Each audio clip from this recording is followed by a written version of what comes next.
Hello everyone. In this video we will see what is flame detection sensor.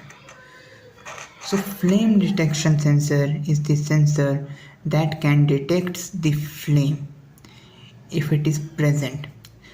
So basically it detects the infrared radiation, IR radiation or IR wave.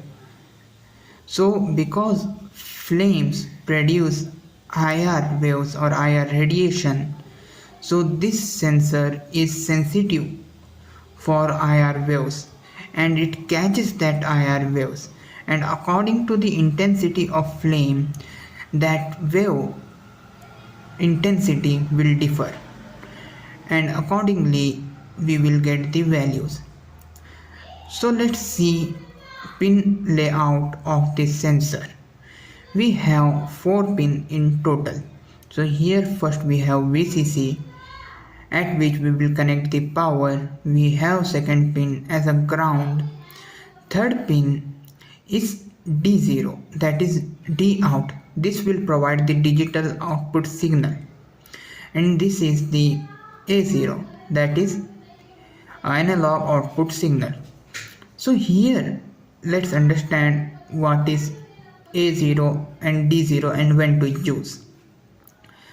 So using this potentiometer we can set the sensitivity of sensor. So if IR radiation or flame intensity exceed the particular sensitivity level, at that time this sensor will send the high signal at D0, and if we want continuous recording, that is the continuous value, analog value, we will get the output from A0. So I hope you understood what is flame detection sensor and how to use it and its pin layout. That's it for today's video. Till then, bye.